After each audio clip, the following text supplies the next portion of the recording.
اے اہل ایمان، اگر تمہارے ماں باپ اور بہن بھائی ایمان کے مقابل کفر کو پسند کریں تو ان سے دوستی نہ رکھو،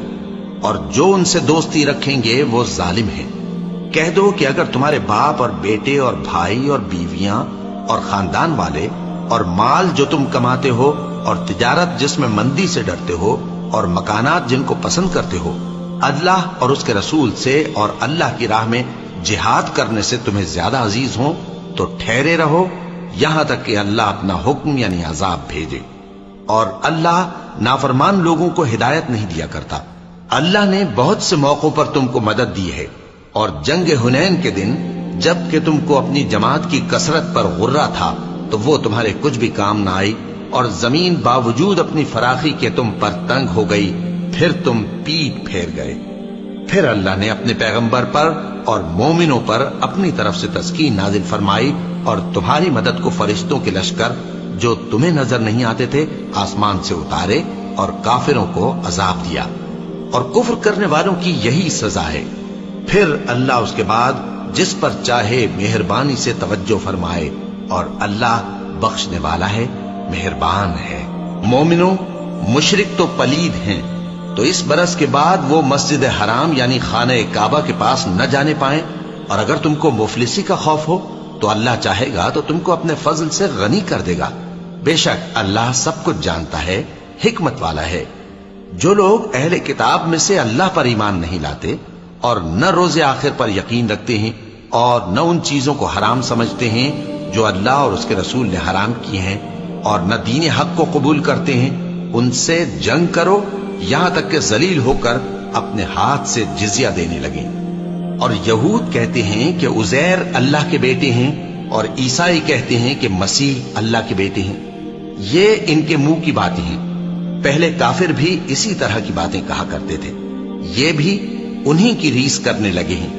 اللہ ان کو ہلاک کرے، یہ کہاں بہہ کے پھرتے ہیں۔ انہوں نے اپنے علماء اور مشائخ اور مسیح ابن مریم کو اللہ کے سوا معبود بنا لیا،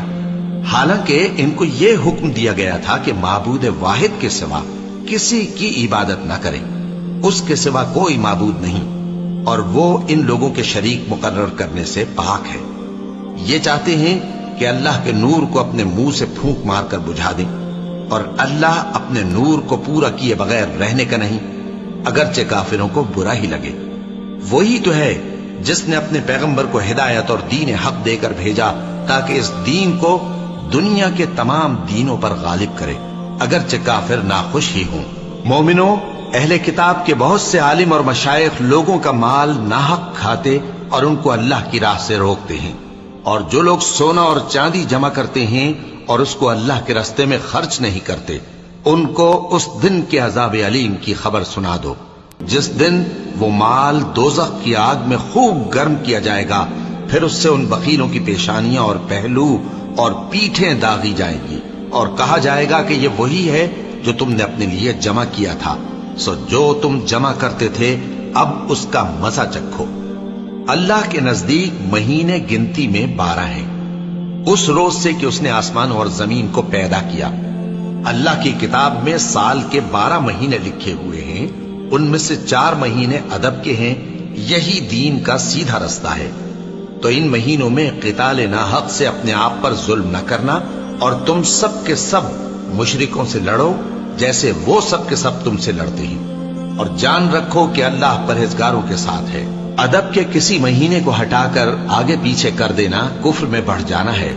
اس سے کافر گمراہی میں پڑے رہتے ہیں۔ ایک سال تو اس کو حلال سمجھ لیتے ہیں اور دوسرے سال حرام، تاکہ ادب کے مہینوں کی جو اللہ نے مقرر کیے ہیں گنتی پوری کر لیں، اور جو اللہ نے منع کیا ہے اس کو جائز کر لیں۔ ان کے برے اعمال ان کو بھلے دکھائی دیتے ہیں، اور اللہ کافر لوگوں کو ہدایت نہیں دیا کرتا۔ مومنوں، تمہیں کیا ہوا ہے کہ جب تم سے کہا جاتا ہے کہ اللہ کی راہ میں جہاد کے لیے نکلو تو تم زمین سے چپکے جاتے ہو، یعنی گھروں سے نکلنا نہیں چاہتے؟ کیا تم آخرت کی نعمتوں کو چھوڑ کر دنیا کی زندگی پر خوش ہو بیٹھے ہو؟ سو دنیا کی زندگی کے فائدے تو آخرت کے مقابل بہت ہی کم ہیں۔ اگر تم نہ نکلو گے تو اللہ تم کو بڑی تکلیف کا عذاب دے گا، اور تمہاری جگہ اور لوگ پیدا کر دے گا، اور تم اس کو کچھ نقصان نہ پہنچا سکو گے، اور اللہ ہر چیز پر قدرت رکھتا ہے۔ اگر تم پیغمبر کی مدد نہ کرو گے تو اللہ ان کا مددگار ہے۔ وہ وقت تم کو یاد ہوگا جب ان کو کافروں نے گھر سے نکال دیا۔ اس وقت دو ہی شخص تھے، جن میں ایک ابو بکر رضی اللہ تعالی عنہ تھے، دوسرے ہمارے پیغمبر صلی اللہ علیہ وآلہ وسلم۔ جب وہ دونوں غار ثور میں تھے، اس وقت پیغمبر اپنے رفیق کو تسلی دیتے تھے کہ غم نہ کرو، اللہ ہمارے ساتھ ہے۔ تو اللہ نے ان پر تسکین نازل فرمائی اور ان کو ایسے لشکروں سے مدد دی جو تم کو نظر نہیں آتے تھے، اور کافروں کی بات کو پست کر دیا۔ اور بات تو اللہ ہی کی بلند ہے، اور اللہ زبردست ہے، حکمت والا ہے۔